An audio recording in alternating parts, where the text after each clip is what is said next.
नमस्कार विद्यार्थियों। आज का हमारा टॉपिक है गुप्तकालीन कला व विज्ञान।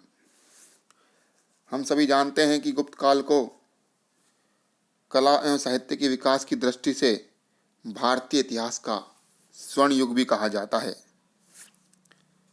इस समय मंदिर निर्माण की विभिन्न शैलियों का विकास हुआ। चित्रकला के क्षेत्र में भी इस समय महत्वपूर्ण विकास हमें देखने को मिलता है। मथुरा, सारनाथ एवं भागलपुर के पास सुल्तानगंज से मूर्तियां मिली हैं। इसमें सुल्तानगंज से तांबे की मूर्ति हमें मिली है। गुप्त युगीन चित्रकला का उत्कृष्ट नमूना हम अजंता की कला गुफा में देख सकते हैं।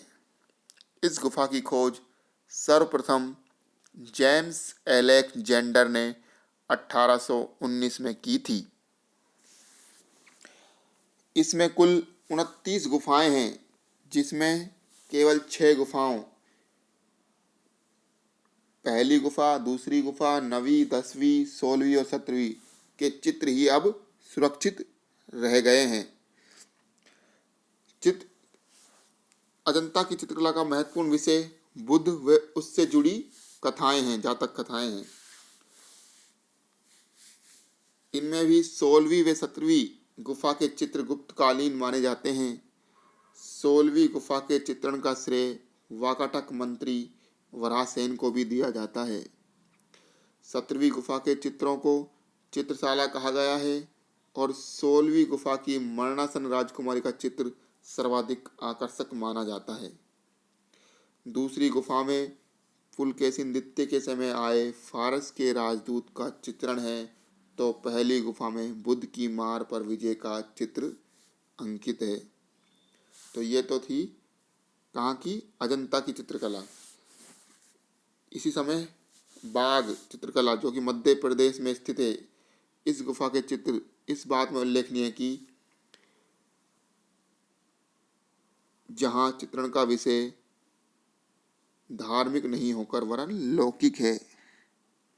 यहाँ जो चित्रण का विषय है वह धार्मिक नहीं होकर वरन लौकिक है। इसमें गुफाओं की संख्या 9 है, जबकि अजंता में कितनी थी, 29। अब आते हैं हम मंदिर वास्तुकला पर।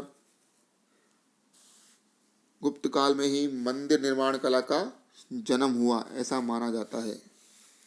लकड़ी व ईंटों की जगह अब संरचनात्मक मंदिर बनाए जाने लगे। स्मरणीय है कि गुप्त काल में मंदिर स्थापत्य की ऐसी शुरुआत हुई जिसका अनुकरण हम आज भी करते हैं। मंदिर निर्माण के तहत गर्भगृह बनाने की परंपरा इसी समय प्रारंभ हुई और गुप्तकालीन मंदिरों में दरवाजे पर मकर वाहिनी गंगा और दुर्ग वाहिनी यमुना की आकृतियां अंकित कराई गई। गुप्त काल में मुख्य देवता की मूर्ति की स्थापना ऊंचे चबूतरे पर की जाती थी तथा प्रधान शिखरों के साथ गौण शिखरों का भी निर्माण इस समय किया जाने लगा।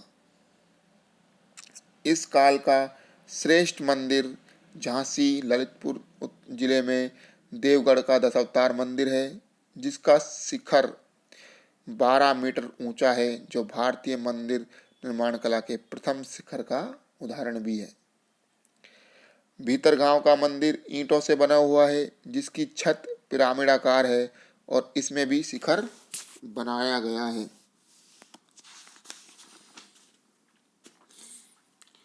इस समय गुप्त काल में विज्ञान और तकनीक में भी बहुत ज़्यादा उन्नति हुई, विकास हुआ। इस युग में गणित, ज्योतिष व खगोल शास्त्र के क्षेत्र में उल्लेखनीय प्रगति हुई।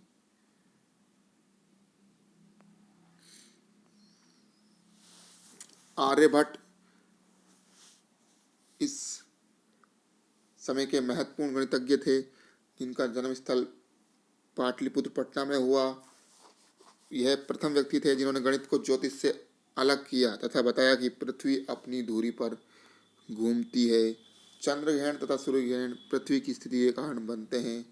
पाई का मान 3.14 और सौर वर्ष 365.35 दिन के बराबर बताया। पृथ्वी की परिधि भी आधुनिक परिधि के मान के बराबर इन्होंने बताई, जो कि आज भी सटीक है सब चीज़ें इनकी बातें। इसी समय वराहमिहिर जैसे वैज्ञानिक भी हुए, ज्योतिष शास्त्री व खगोलशास्त्री थे ये, जिन्होंने विभिन्न ग्रहों व नक्षत्रों की स्थिति का वर्णन किया है तथा वृहत जातक, लघु जातक, पंच सिद्धांति का वृहत संहिता की रचना की। ब्रह्मगुप्त ने ब्रह्म सिद्धांत की रचना की। यह बताया कि पृथ्वी प्रत्येक वस्तु को अपनी ओर खींचती है, अर्थात न्यूटन से पहले गुरुत्वाकर्षण का सिद्धांत दिया। बीज गणित के क्षेत्र में भी इस समय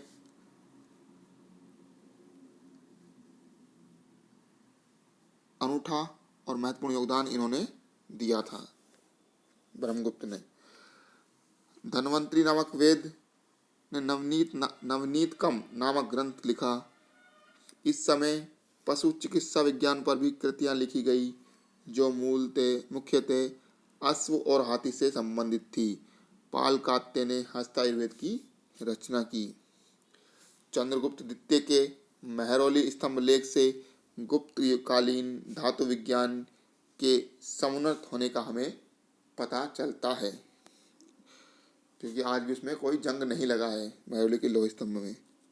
तो हम देख सकते हैं कि कितनी आधुनिक तकनीक उस समय थी, इतने पुराने समय में भी।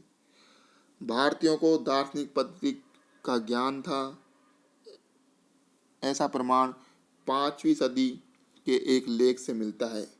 भारतीयों ने इसे अरबों से सीखा और रोमनों को इसकी शिक्षा दी। नागार्जुन इस समय के प्रसिद्ध रसायन तथा धातु विज्ञानी थे, जिन्हें पारे की खोज का श्रेय दिया जाता है।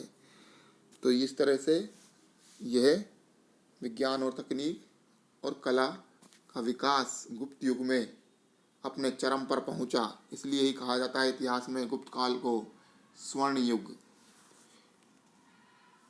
तो ये था हमारा गुप्त काल, जिसके बारे में हमने पढ़ा। धन्यवाद विद्यार्थियों।